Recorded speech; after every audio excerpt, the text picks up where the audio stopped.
માં, તું હવે આ ઘરમાં નહીં રહી શકે. અમે તને કાયમ માટે વહેંચી દીધી છે. પોતાના દીકરાના આ શબ્દો સાંભળીને વૃદ્ધ શારદાબેન ચોંકી ગયા. જે દીકરાને તેમણે પોતાના લોહી અને પરસેવાથી ઉછેરીને મોટો કર્યો હતો, તે જ દીકરાએ તેમને પારકા ઘરમાં નોકરાણી તરીકે વહેંચી દીધી હતી. શારદાબેનની આંખોમાંથી આંસુ વહી રહ્યા હતા. એમને સમજાતું નહોતું કે જે દીકરો કાલ સુધી તેમને ભગવાન માનતો હતો, તે અચાનક આટલો નિર્દય કેવી રીતે બની ગયો? આવું શા માટે અને કેવી રીતે બન્યું?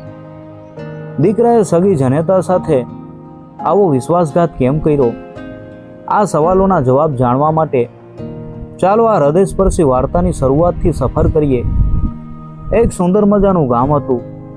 ત્યાં શારદાબેન નામના એક ખૂબ જ માયાળુ અને પ્રેમાળ માજી રહેતા હતા. એમના પરિવારમાં તેમનો એકનો એક દીકરો નીરજ અને વહુ પૂજા હતા. શારદાબેન પોતાના દીકરા અને વહુને ખૂબ જ પ્રેમ કરતા હતા. તેઓ ઉંમરલાયક હોવા છતાં આખો દિવસ ઘરનું બધું જ કામ હોંશે હોંશે કરતા અને બધાનું ધ્યાન રાખતા. નીરજ અને પૂજા પણ શારદાબેન સાથે ખૂબ જ મીઠાશથી રહેતા હતા. પાડોશીઓ પણ શારદાબેનના નસીબના વખાણ કરતા રહેતા કે તમારું નસીબ ખૂબ જોર કરે છે, તમને તો સાક્ષાત શ્રવણ જેવો દીકરો અને વહુ મળ્યા છે. માજીને પણ એ વાતનો ખૂબ ગર્વ હતો કે મારો પરિવાર દુનિયાનો સૌથી સારો અને સુખી પરિવાર છે.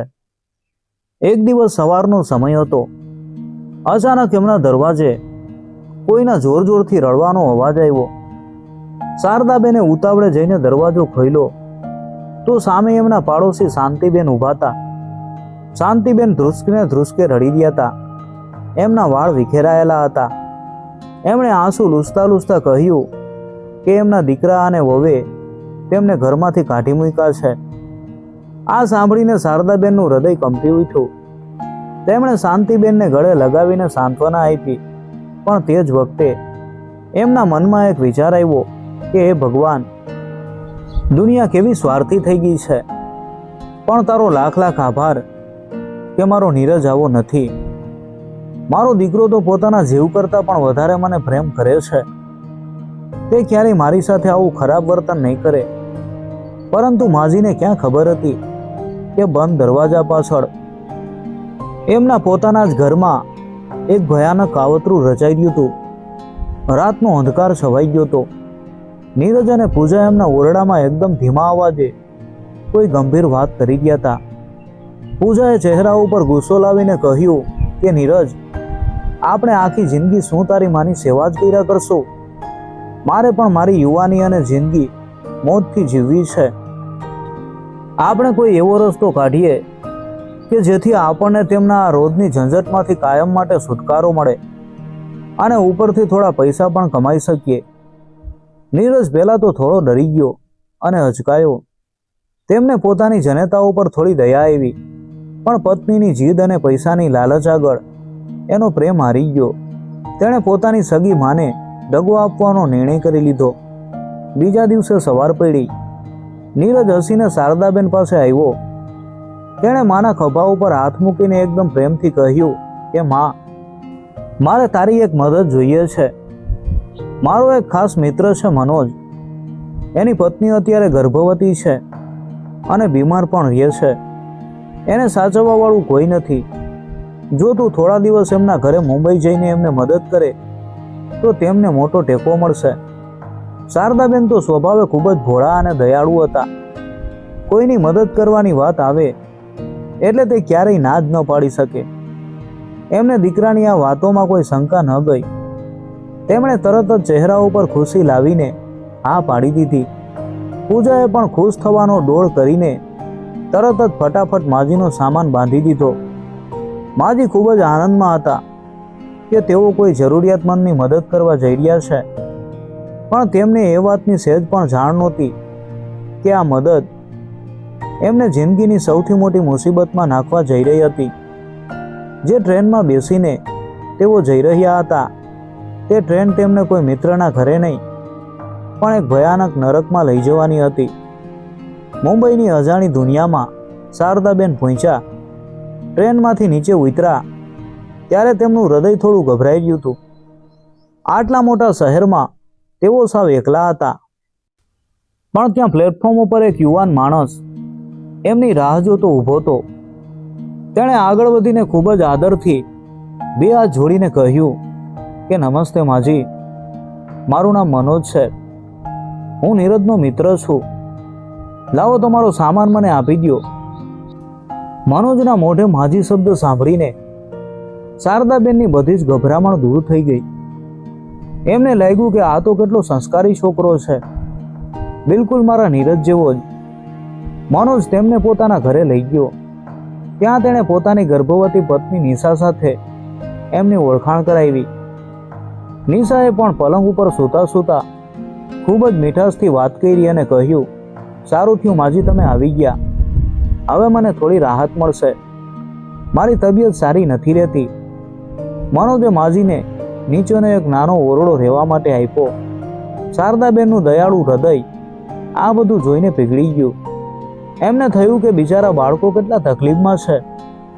તેમણે તરત જ ઘરની બધી જવાબદારી પોતાના માથે લઈ લીધી કે બેટા, હવે તમારે કોઈ ચિંતા કરવાની જરૂર નથી. હું બધું જ કામ કરી લઈશ, તમે બસ આરામ કરો. માજીએ વાલથી નિશાના માથા ઉપર હાથ ફેરવતા કહ્યું. બીજા દિવસથી શારદાબેન સવારથી લઈ અને સાંજ સુધી ઘરના બધા જ કામમાં જોતરાઈ ગયા. વાસણ ઘસવા, કપડાં ધોવા, કચરા પોતા કરવા અને ગરમા ગરમ રસોઈ બનાવવી. મનોજ અને નિશા એમને વારંવાર ખોટો પ્રેમ બતાવતા અને તેમના હાથની રસોઈના વખાણ કરતા. માજીને તો એમ જ હતું કે તેઓ એક પુણ્યનું કામ કરી રહ્યા છે, પણ અફસોસ તેમને એ વાતની સહેજ પણ ખબર નહોતી કે તેઓ હવે મહેમાન નહીં પણ એક મફતની નોકરાણી બની ગયા છે. આ બનાવટી મીઠાશ પાછળ એક ભયાનક કાવતરું છુપાયેલું હતું. બીજી બાજુ પોતાના જ ઘરમાં નીરજ અને પૂજા ખુશીથી મોટી પાર્ટી કરી રહ્યા હતા. માજીના ગયા પછી તેમને જાણે આઝાદી મળી ગઈ હતી. પૂજા ખુશીથી નાચતા નાચતા બોલી, અરે વાહ નીરજ, આપણે તો કમાલ કરી દીધી. તારી માને ત્યાં મોકલી દીધી અને બદલામાં આપણને મનોજ પાસેથી પૂરા 1 લાખ રૂપિયા પણ મળી ગયા. હવે આપણે એમનો રૂમ પણ ભાડે આપી દઈશું અને રોજ નવી નવી હોટલમાં જમવા જઈશું. નીરજના મનમાં એકવાર તો વિચાર આવ્યો કે તેણે પોતાની જનેતા સાથે ખોટું કર્યું છે, પણ પૂજાની વાતો અને પૈસાની લાલચમાં તે એટલો આંધળો થઈ ગયો હતો કે તેને પોતાની મા ઉપર સહેજ પણ દયા ન આવી. બંને જણાએ પૈસાથી મજા ઉડાવવા લાગ્યા.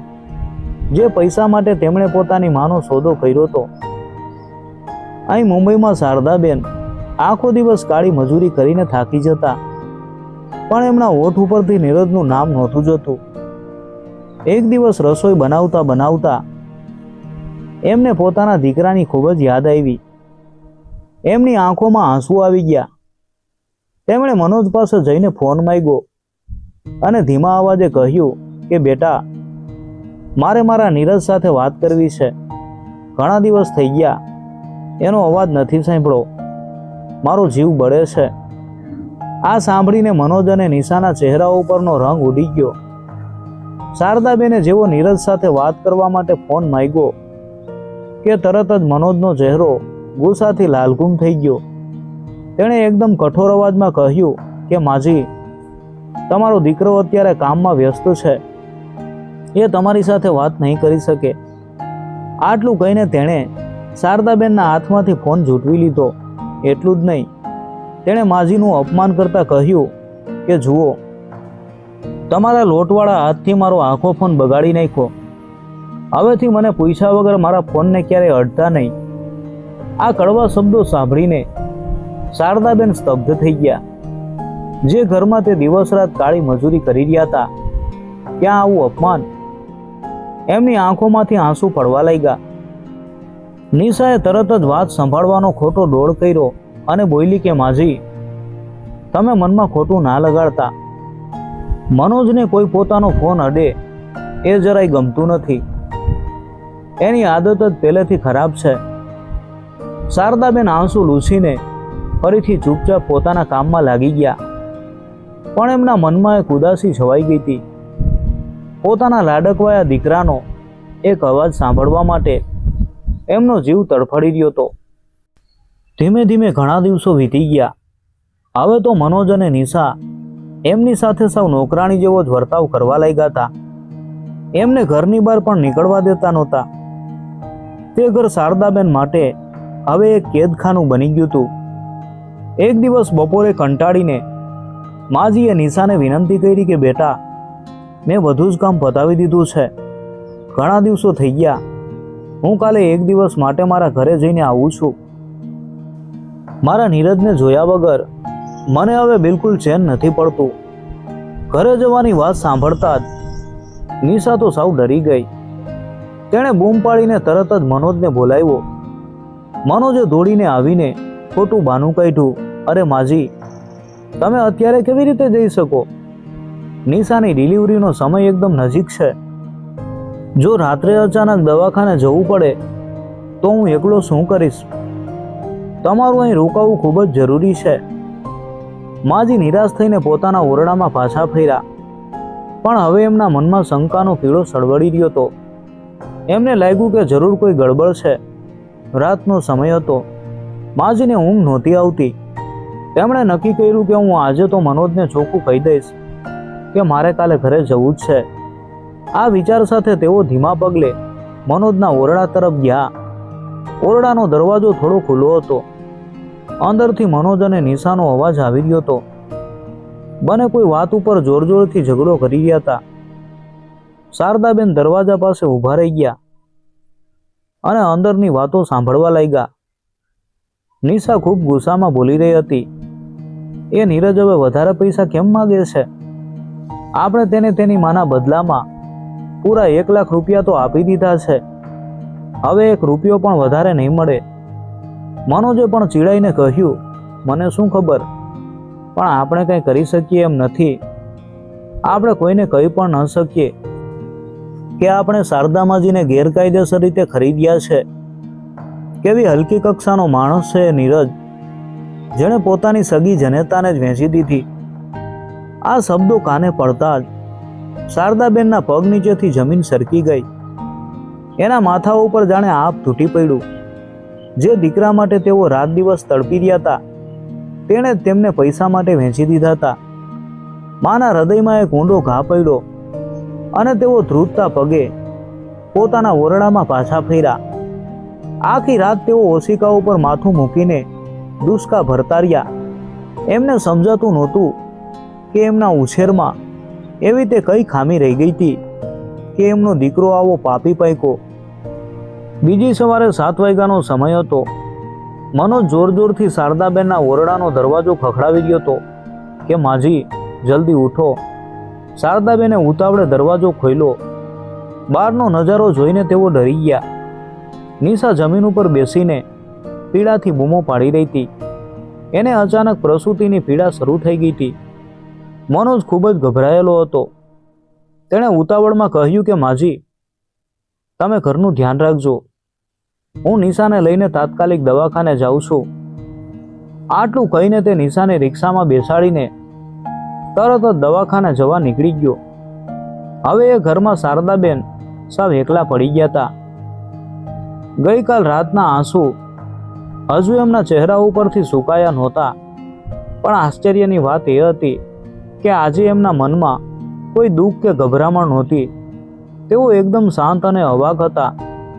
રાત્રે દીકરા અને વહુની સચ્ચાઈ જાણ્યા પછી એમના હૃદયમાંથી દીકરા માટેનો બધો જ પ્રેમ, મમતા અને મોહ હંમેશા માટે મરી ગયા હતા. બપોરના સમયે ઘરનો ફોન રેંકયો. મનોજનો દવાખાનેથી ફોન આવ્યો. તેણે કહ્યું કે માજી, નિશાની તબિયત નાજુક છે એટલે અમે આજે રાત્રે દવાખાને જ રોકાઈશું. શારદાબેને ખૂબ જ શાંતિથી જવાબ આપ્યો કે સારું બેટા, ધ્યાન રાખજો. ફોન મૂક્યા પછી શારદાબેનના ચહેરા ઉપર એક વિચિત્ર હાસ્ય આવ્યું. હવે તેમને કોઈનો ડર નહોતો. તેમણે તરત જ પોતાનો સામાન બેગમાં ભર્યો, ટેબલ ઉપર એક ચિઠ્ઠી લખીને મૂકી દીધી અને ચૂપચાપ તે ઘરમાંથી બહાર નીકળી ગયા. પણ તેઓ ક્યાં ગયા એ માત્ર શારદાબેન જ જાણતા હતા. બીજી બાજુ શારદાબેનના પોતાના ઘરે એક અલગ જ માહોલ હતો. નીરજ અને પૂજા ખૂબ મજાથી મોટેથી ગીતો વગાડી અને પાર્ટી કરી રહ્યા હતા. તેઓ ખુશ હતા કે હવે એમના માથે કોઈ વડીલની રોકટોક નથી અને હાથમાં પૂરા 1 લાખ રૂપિયા પણ આવી ગયા છે. અચાનક જ એમના ઘરના દરવાજાની ઘંટડી વાગી. પૂજાએ કંટાળીને દરવાજો ખોલ્યો અને સામે ઊભેલી વ્યક્તિને જોઈને એના શ્વાસ અટકી ગયા. દરવાજા ઉપર નીરજની માસી અને શારદાબેનની મોટી બેન મોહિનીબેન ઊભા હતા. પૂજા ગભરાઈને હકલાતા અવાજે બોલી કે માસીજી, તમે અત્યારે અહીંયા? મોહિનીબેને પૂજાને ધક્કો માર્યો અને ઘરમાં અંદર આવતા રૂઆબથી બોલ્યા કે કેમ, મારા હાથમાં આટલી મોટી બેગ છે તો પણ તું રસ્તો રોકીને ઊભી છે? જરા મદદ તો કર. ઘરમાં પાર્ટીનો માહોલ જોઈને મોહિનીબેન બોલ્યા, અરે વાહ, અહીંયા તો પાર્ટીઓ ચાલી રહી છે, તે પણ મને પૈસા વગર. નીરજ પણ પોતાની માસીને અચાનક આવેલી જોઈને ડરી ગયો. મોહિનીબેને આખા ઘરમાં નજર ફેરવી અને જોરથી બૂમ પાડી, અરે શારદા, ક્યાં છે તું? જો તારી મોટી બેન આવી છે, બહાર આવ. નીરજે પરસેવો લૂછતા ખોટું બોલવાનું શરૂ કર્યું કે માસી, માં તો 2 દિવસથી ઘરમાં નથી. એ પોતાની બેનપણીઓ સાથે 2 દિવસ માટે તીર્થયાત્રા ઉપર ગઈ છે. મોહિનીબેને કહ્યું કે અરે રે, મને કીધા વગર જ અચાનક જતી રહી. સારું, કાંઈ વાંધો નહીં, હવે હું આવી ગઈ છું તો એના આવવા સુધી અહીં જ રોકાઈ જઈશ. આ સાંભળીને નીરજના હાથમાંથી પાણીનો ગ્લાસ નીચે પડી ગયો. પૂજા તરત જ રસોડામાં ચા બનાવવા જતી રહી અને ગુસ્સામાં બબડવા લાગી કે માન એક ગઈ હતી અને આ બીજી માથા ઉપર આવીને બેસી ગઈ. થોડી વાર પછી જ્યારે પૂજા ચા લઈને આવી ત્યારે મોહિનીબેને ટીવીનું રિમોટ હાથમાં લીધું અને સીધી જ એક ન્યૂઝ ચેનલ ચાલુ કરી દીધી. પૂજા મોઢું બગાડીને બોલી, અરે માસી, તમે અત્યારે આ સમાચાર કેમ જુઓ છો? અહીં ક્યાં કોઈ મજાના ગીતો કે પિક્ચર નથી આવતા. મોહિની માસીએ એકદમ શાંતિથી હસીને કહ્યું, અરે વહુ, તું પણ જો, આ ચેનલ ઉપર ખૂબ જ સારા સમાચાર આવે છે. આમ કહીને માસીએ અચાનક જ ટીવીનો અવાજ ખૂબ મોટો કરી દીધો. અવાજ એટલો મોટો હતો કે નીરજ અને પૂજાનું ધ્યાન સીધું ટીવી ઉપર ખેંચાયું. ટીવીની સ્ક્રીન ઉપર એક પત્રકાર હાથમાં માઇક લઈને મોટા અવાજે બોલી રહ્યો હતો, આજે અમે તમને એક એવા પાપી દીકરાની કથા બતાવવા જઈ રહ્યા છીએ જેણે પોતાની સગી માને બીજાના ઘરમાં નોકરાણી તરીકે વેચી દીધી છે. આ વાક્ય કાને પડતા જ નીરજ અને પૂજાના હોંશ ઉડી ગયા. બંનેના ચહેરાનો રંગ એકદમ ઉતરી ગયો અને રૂમમાં એસી ચાલુ હોવા છતાં બંનેને પરસેવો છૂટવા લાગ્યો. એમની આંખો ફાટી ગઈ. માસીએ અજાણ્યા બનવાનું નાટક કરતા કહ્યું, હે ભગવાન, કેવો કળિયુગ આવી ગયો છે. પોતાના શોખ પૂરા કરવા માટે સગી માનો કોઈ વેપાર કરી શકે? મને તો આવા લોકો ઉપર થૂકવાનું મન થાય છે. પૂજા હકલાતા અવાજે બોલી કે માસી, આ બધી ખોટી વાતો હોય, ચાલો આપણે બીજું કંઈક જોઈએ. એમ કહીને તે રિમોટ લેવા ગઈ, પણ માસીએ રિમોટ સંતાડી દીધું અને જોરથી બોલ્યા કે ઊભી રહે, મને આખો રિપોર્ટ જોવા દે. જો પેલા લોકો હવે એ પાપી દીકરા અને વહુને લાઈવ બતાવવાના છે. ટીવીમાં પત્રકાર બોલી રહ્યો હતો, હું અત્યારે મારા કેમેરામેન સાથે એ જ દીકરાના ઘરની બહાર ઊભો છું જે પોતાની માને વેચીને અત્યારે ઘરમાં પાર્ટી કરી રહ્યો છે.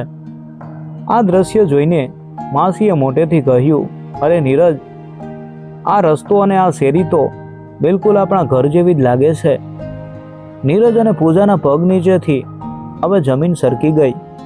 એમના શ્વાસ અટકી ગયા હતા.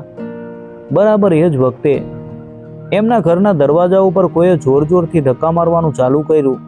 ધડ ધડ ધડ. દરવાજાનો અવાજ સાંભળીને નીરજ અને પૂજા ડરના માર્યા ધ્રુજવા લાગ્યા. માસીએ કડક અવાજમાં આદેશ આપ્યો કે નીરજ, જા જઈને જો દરવાજા ઉપર કોણ આવ્યું છે, અને પૂજા, તું કેમ પૂતળાની જેમ ઊભી છે? જા દરવાજો ખોલ. બંને જણા ડરતા ડરતા ધીમા પગલે દરવાજા પાસે ગયા. એમના હાથ થરથર ધ્રુજી રહ્યા હતા. જેવો તેમણે દરવાજો ખોલ્યો, સામેનો નજારો જોઈને એમની આંખે અંધારા આવી ગયા. દરવાજાની બહાર ટીવી વાળા પત્રકારો મોટા કેમેરા અને માઇક લઈને ઊભા હતા.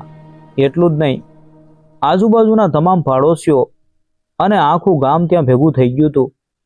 બધાની આંખોમાં નીરજ અને પૂજા માટે ખૂબ જ ગુસ્સો હતો.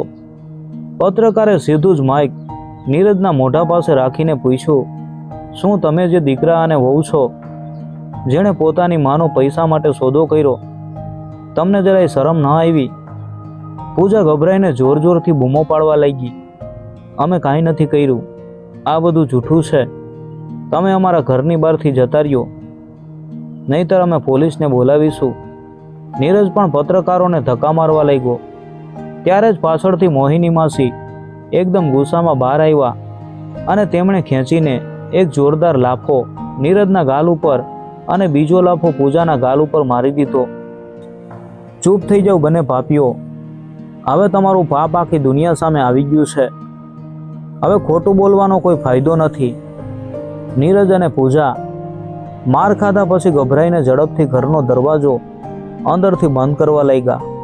પણ દરવાજો પૂરો બંધ થાય એ પહેલાં જ ભીડમાંથી અચાનક એક હાથ આગળ આવ્યો અને તેણે દરવાજાને ખૂબ જ તાકાતથી રોકી લીધો. એ હાથ બીજો કોઈનો નહીં પણ શારદાબેનનો પોતાનો હતો, જે માના હાથમાં આખી જિંદગી માત્ર મમતા અને આશીર્વાદ જ હતા. આજે એ જ હાથમાં દુર્ગા જેવી તાકાત આવી ગઈ હતી. દરવાજાને અચાનક ધક્કો વાગતા જ નીરજ સંતુલન ગુમાવીને સીધો જમીન ઉપર ફટકાયો. તેણે ગભરાઈને ઊંચું જોયું તો એની સગીમાં એકદમ રૌદ્ર સ્વરૂપમાં એની સામે ઊભી હતી. નીરજની આંખો ફાટી ગઈ. પૂજા પણ ડરના મારે થરથર કાંપતી પાછળ ખસવા લાગી. શારદાબેને એક ડગલું આગળ આવીને પોતાના જમણા હાથથી એક એવો લાફો નીરજના ગાલ ઉપર મારી દીધો કે આખા ફળિયામાં એનો અવાજ ગુંજી ઉઠ્યો. મોહિની માસીએ પાછળથી પૂજાને ધક્કો મારીને આગળ કરતા કડક અવાજમાં કહ્યું, જો પાપડી, આજે તારા કર્મોનું ફળ તારી સામે ઊભું છે. પોતાની ચોરી રંગે હાથ પકડાઈ ગઈ છે અને હવે બચવાનો કોઈ રસ્તો નથી એ સમજાતા નીરજ જમીન ઉપર ઘૂંટણીએ પડી ગયો. તે બે હાથ જોડીને રડતા રડતા કરગરવા લાગ્યો કે માં મને માફ કરી દે, આ બધું તો પૂજાના કહેવાથી મેં કર્યું હતું, મારો કોઈ વાંક નથી, મને બચાવી લે. પણ શારદાબેનની આંખોમાં હવે કોઈ દયા કે મમતા નહોતી બચી. તેમણે એકદમ ઘેરા અવાજે કહ્યું કે ખબરદાર, જો હવે મને માં કહીને બોલાવી છે તો તારા જેવા કપાતર દીકરાને જન્મ આપવા કરતાં તો હું વાંચણી રહી હોત તો વધારે સારું હતું. તે માત્ર મને પારકા ઘરમાં જ નથી વહેંચી, તે એક માના પવિત્ર પ્રેમ અને વિશ્વાસનો વેપાર કર્યો છે. માના આ હૃદયવેદક શબ્દો સાંભળીને ત્યાં ઊભેલા તમામ લોકોની આંખો ભીની થઈ ગઈ. બરાબર એ જ સમયે પોલીસની ગાડીનું મોટું સાયરન વાગતું વાગતું ત્યાં આવી પહોંચ્યું. પોલીસ ઇન્સ્પેક્ટરે ગાડીમાંથી ઉતરીને કડક અવાજમાં આદેશ આપ્યો, નીરજ અને પૂજા, તમને બંનેને પોતાની માને ગેરકાયદેસર રીતે વેચવાના અને ત્રાસ આપવાના ગુનામાં એરેસ્ટ કરવામાં આવે છે. આ સાંભળતા જ પૂજા જોર જોરથી રાડો પાડવા લાગી કે ના ના, મેં કાંઈ નથી કર્યું, મને છોડી ગયો. તે પોલીસથી બચવા માટે ભાગવા જતી હતી, પણ મોહિની માસી એનો હાથ પકડી રાખ્યો. પોલીસે બંનેના હાથમાં હાથકડી પહેરાવી દીધી. નીરજે છેલ્લી વાર લાચારીથી પોતાની મા તરફ જોયું, પણ શારદાબેને નફરતથી પોતાનો ચહેરો ફેરવી લીધો. આજુબાજુ ઊભેલા પાડોશીઓ અને ભીડ ખૂબ ગુસ્સામાં બૂમો પાડી રહી હતી કે લઈ જવા પાપીઓને, આખી જિંદગી જેલના સળિયા પાછળ જ સડવા દેજો, એ જ એમની સાચી જગ્યા છે. જ્યારે ભીડ વિખેરાઈ ગઈ અને ન્યૂઝવાળા જતા રહ્યા ત્યારે મોહિની માસીએ શારદાબેનને વાલથી ગળે લગાવી લીધા. ખરેખર આ બધી જ ઝાડ મોહિની માસીએ જ બિછાવી હતી. જ્યારે શારદાબેન મુંબઈથી છુપી રીતે ભાગીને સીધા પોતાની બેન પાસે પહોંચ્યા હતા ત્યારે બંને બહેનોએ ભેગા મળીને ન્યૂઝ ચેનલવાળાનો સંપર્ક કર્યો હતો, જેથી આવા સ્વાર્થી અને લાલચુ બાળકોને આખી દુનિયા સામે પાઠ ભણાવી શકાય. પત્રકાર સાહિલે પણ પોતાનો કેમેરો બંધ કરતા પહેલા છેલ્લી લાઈન કીધી કે યાદ રાખજો, માના આંસુઓનો સોદો કરનાર ક્યારેય શાંતિથી જીવી શકતો નથી. શારદાબેને પોતાની આંખમાંથી એક છેલ્લું આંસુ લૂછ્યું અને ઊંડો શ્વાસ લીધો. હવે એમના ચહેરા ઉપર એક અનોખી શાંતિ અને સંતોષ હતો. વાવે એવું લણે, આજે નીરજ અને પૂજાને એમના પાપની સજા મળી ગઈ હતી. મિત્રો, જો આ વાર્તા તમને ગમી હોય તો વિડીયોને લાઈક કરજો અને કોમેન્ટમાં જય માતાજી લખવાનું ભૂલતા નહીં.